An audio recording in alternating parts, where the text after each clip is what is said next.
December 16th, 1944. In an effort to turn the tide of war on the Western Front, 8 Panzer divisions launch a surprise attack on American forces in the Ardennes. On the Central Front, the 5th Panzer Army breaks through thinly defended American lines.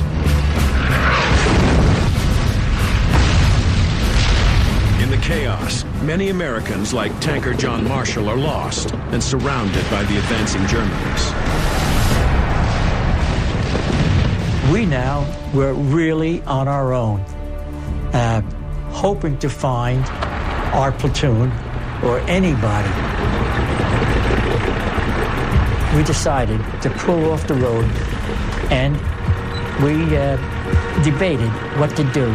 So I says, I'm going to lower the gun so it looked like it was knocked out, because I don't want some son of a bitch rolling a hand grenade down the barrel. All night long, you could hear the Germans walking by, Achtung, kaputt, and all of that. They assumed that the tank was knocked out. Das ist doch total kaputt, das Ding. The next morning, somebody saw us, whether it's the Germans or Americans, a shell come in.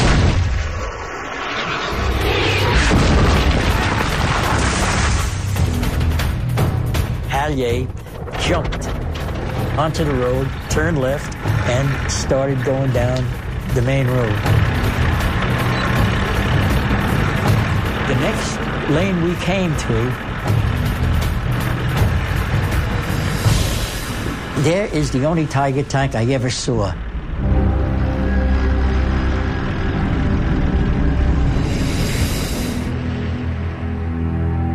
And on both sides of it were 2 smaller tanks. And I shot at it. The German Tiger is a 57-ton monster, almost twice as heavy as a Sherman. It's protected in places by up to 100 millimeters of steel plate. The Tiger is one of the heaviest tanks on the World War II battlefield, with an 88-millimeter main gun that can rip a Sherman to pieces. By comparison, the Sherman's a pea shooter. Its 75-millimeter main gun has a short, 3-meter barrel, producing a low muzzle velocity and a weak punch. And you might just as well throw an orange at that wall there. It was so powerful. Why they didn't get us, I don't know. They had the whole broad side to hit. But we still kept going. And so do the Germans. They must take the bridges over the Meuse River while overcast weather continues to ground Allied warplanes, and before the Americans bring up reinforcements. Just 20 hours into the attack, lead elements of the 5th Panzer Army are only 90 kilometers short of their objective and have already pushed 8 kilometers into Belgium. The Germans reinforce their gains and throw more and more armor into the ever-deepening Bulge, including the elite 116th Panzer Division.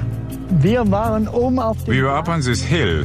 We didn't take the street, but drove across the fields and meadows because of all the mines. We were approximately 1,000 meters away. From up there, we saw this tank.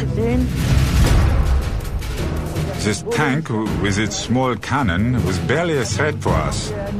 Jokingly, we just called it a knocking device. And the Panther.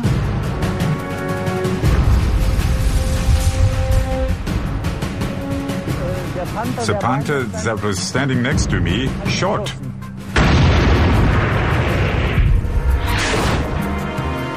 From the first shot, the shell hit here and actually bounced back.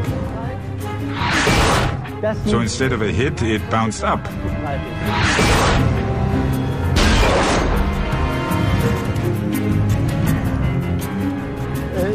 It must have hit the tube, and when the tank fired, the barrel burst. Then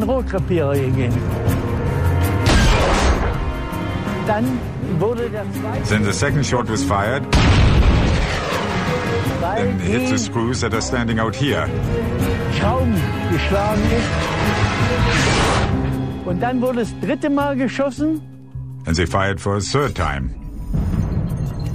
The Panther's main gun has a long 5.5-meter barrel, enabling it to penetrate Sherman armor at ranges of up to 2,000 meters.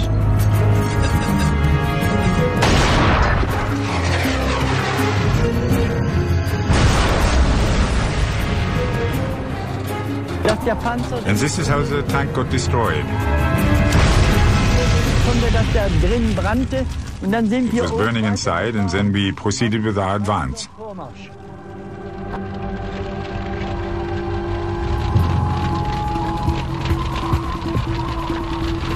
So the 2 or 3 first days of the German attack, the Americans were totally exhausted with constant fighting day and night and so forth, and were lacking supplies, and higher authorities, and there's nothing we can do here.